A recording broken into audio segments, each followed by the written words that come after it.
Sí fuiste. Bueno, ya lo último son 4 preguntas nada más, pero van más que nada con la parte de desentendimiento entendimiento moral. Desentendimiento. O sea, ¿qué es lo que hace que se rompa lo que debe de estar bien?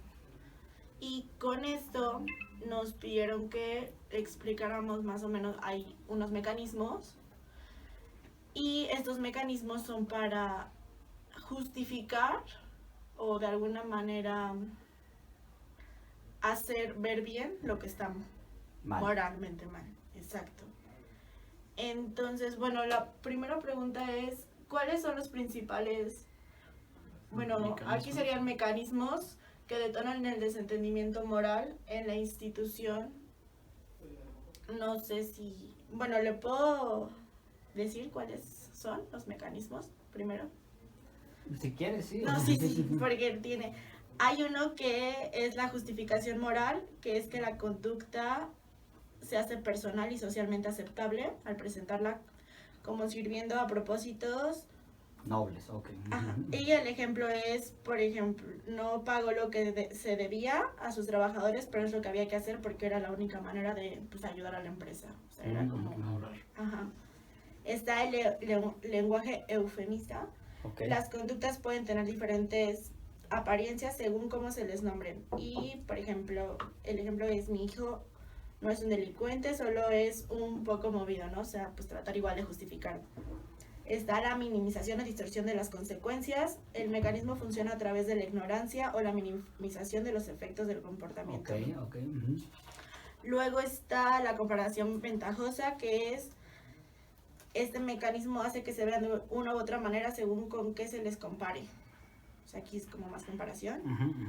El desplazamiento de la responsabilidad, que implica oscurecer o minimizar la agencia de la persona, en el dueño de causa, y la difusión de la responsabilidad.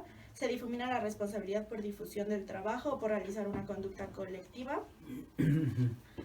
La deshumanización, que implica alterar la percepción que construimos de las víctimas al despojarlas de su condición de seres humanos o sus características como tales. Y por último, la atribución de culpabilidad. Se considera a las víctimas culpables de los daños que reciben.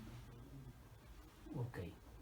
Sí, entonces la pregunta sería, ¿cuáles son los principales de estos que le explicábamos que detonan el desentendimiento moral en el instituto? Bueno, en primer lugar, no estoy muy seguro si está relacionado con alguno de ellos, pero es la ignorancia. O sea, la ignorancia de que efectivamente hay sistemas que te permite, un sistema ético que te permite definir el bien del mal, distinguirlos. Okay. Hay gente que ignora que robar es malo. O sea, la ignorancia es un mecanismo de desentendimiento moral. ¿No? Pues como yo no sabía, pues no estaba obligado. No, sí estabas obligado. O sea, la ignorancia no te quita la culpabilidad. Claro. 2, no estoy seguro tampoco si cabe en esto, pero es la superposición de los objetivos personales sobre los institucionales, ¿no? Como a mí me conviene esto y al TEC le conviene esto, pero si hago lo del TEC me perjudico, no, entonces invierto, ¿no? No, primero yo y luego pues si el TEC le va bien, pues ese es otro rollo, okay. Ese es otro como forma de no estoy seguro cómo si cuadra dentro de alguo de esos. Okay. ¿No? Pero es una forma de... Pero es una forma. Okay. La otra es en el profesorado, lo voy a decir porque pues es cierto, ¿no? Tendemos a desplazar la culpa. Y también los alumnos al desplazamiento de la culpa, ¿no? Entonces, ¿por qué el grupo reproba? Los profesores no estudian, no son como antes, ¿no? O sea, desplazan. No, espérame, tú tenías la obligación de hacer A, B, C, D, y estás desplazando tu culpa hacia ellos que no estudian, que no te consta, ¿no? Pero también los alumnos hacen lo mismo. También nos dicen, no, es que el examen estuvo muy peor, no, y es que lo hizo de muy mala onda, no, y no venía exactamente igual, entonces, espérame tantito, sí. Pero, ¿y si estudiaste las 6 horas que debías? No. Entonces, a la semana. Ese es exactamente. Entonces, yo creo que hay un desplazamiento de la culpa mutuo. Sí, claro. ¿No? Sí. Entonces, esas son 3 formas que yo diría que podrían suceder aquí en el TEC. Ok, perfecto. Y bueno, los colaboradores de la institución están conscientes de la presencia de estos mecanismos. Que son los que pueden hacer que no funcione correctamente la parte moral o ética. De manera generalizada, yo no podría decir si sí o si no. Me inclinaría, si ustedes me presionan, a pensar más bien que no. Que no hay un awareness de estos, ni de alumnos, ni de profesores, ni de padres de familia. Porque también los padres de familia son parte de la institución y también asignan culpas, ¿no? Y juicios de valor.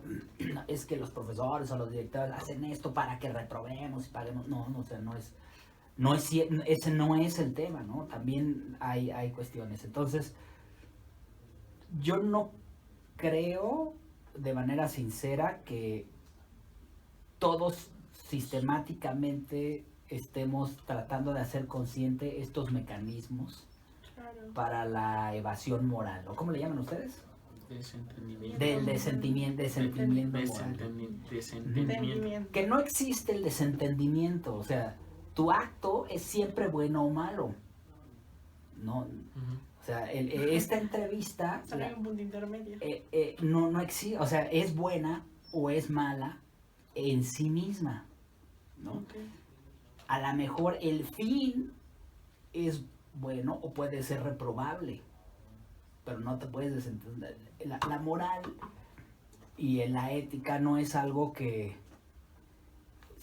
le pongas switch on, off, ¿no? La prendas y la apagues, ¿no? O sea, la prendas y la apagues. Siempre eres responsable ético de tus actos. No te puedes desentender de esa responsabilidad. Siempre, aunque no quieras, lo que tú haces tiene repercusiones, ¿no?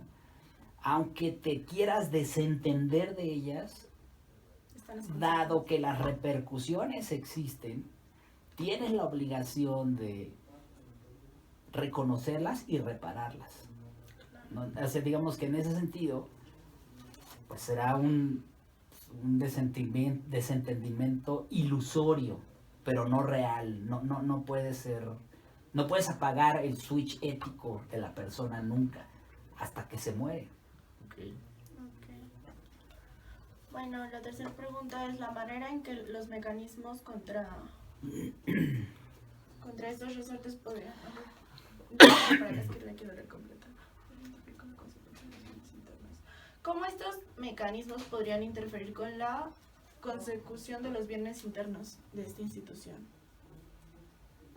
Bueno, pues no lográndolos, cuando hay una, ¿cómo dijimos? Evasión, no, desentendimiento ético, pues obviamente eso puede generar que no haya eficiencia, que haya gastos de más, que haya gastos superfluos, que los profesores no den su mejor esfuerzo, no aporten a la sociedad, que los alumnos tampoco estudien a conciencia, y entonces el nivel de logros en general puede bajar, ¿no? Okay. Entonces eso sería la consecuencia, que no logramos impactar a la sociedad en la medida que sí queríamos hacerlo. O formando a las personas. Así es. Y bueno, por último, ¿cuáles serían algunas estrategias viables para abatir el desentendimiento moral en el TEC? La formación personal. O sea, uno no creo que la ética se enseñe de igual manera que las matemáticas, en donde sientes a los alumnos y les digan, a ver, esta es la primera derivada y esta es la segunda derivada. Porque la ética no es es un concepto, pero cambia a la persona. O sea, por ejemplo, si tú sabes sacar la primera derivada, podemos decir que eres más culto, o si no la sabes, pues que eres menos culto, ¿no? Las matemáticas te dan cultura, la ética no. La ética te hace una persona distinta. Si robas o no robas, son dos personas distintas, ¿no? Puedes ser tú mismo, ¿sí? Pero si decides copiar, por ejemplo, en tu examen, ¿no? Hacer trampa, hacer el menor esfuerzo y tratar de sacar la mayor, esa va a ser tu forma de vida, ¿no? En cambio, saber la primera derivada no es tu forma de vida, te hace más culto o menos culto. La ética te compromete.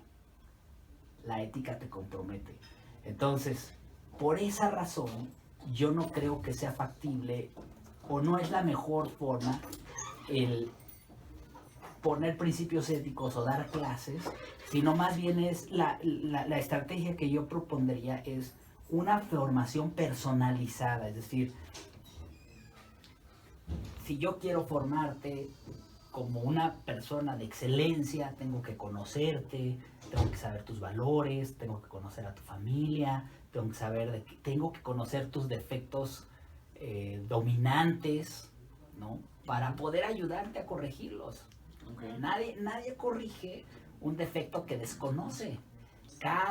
La formación ética siempre debe ser personal, no en masa, okay, ¿no?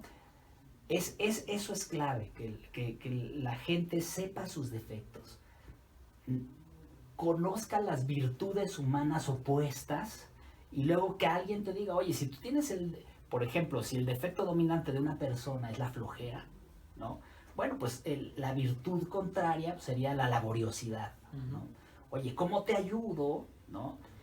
¿Por qué? Porque la flojera en sí misma es mala, ¿no? Sí. Y la laboriosidad en sí misma es buena, es bueno que se aproveche el tiempo, ¿ok?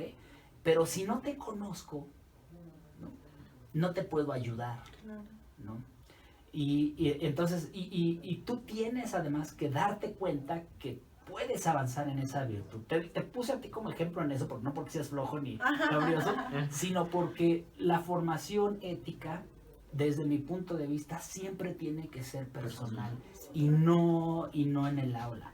Okay. Pero antes de eso, tienes que formar al formador. Okay.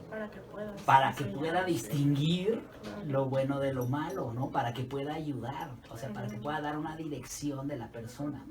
La ética no nos hace más cultos, nos hace mejores personas. Por esa razón debe ser la estrategia que a lo mejor no es viable. Tú me preguntaste por una viable. Sí. A lo mejor económicamente no es viable.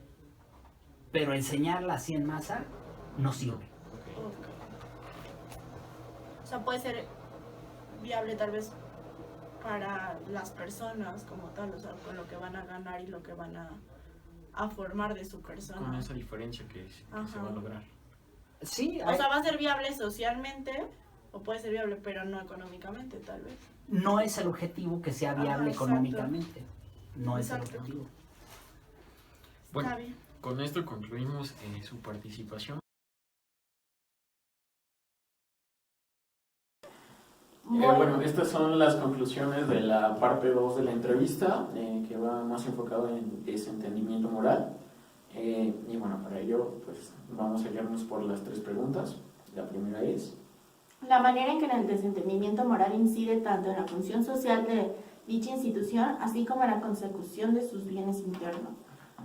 Y nosotros concluimos que en cuanto a los mecanismos del desentendimiento moral que encontramos que podrían existir dentro de la institución, que era la ignorancia y el desplazamiento de la responsabilidad, podrían incidir dentro de la formación de los alumnos y también de los profesores, debido a que este desplazamiento de la responsabilidad, al solamente echar la culpa si los alumnos reprobaron, echársela al profesor, o viceversa si los alumnos se quejan de que el profesor puso un examen muy difícil, pues la formación de ambos se vería perjudicada.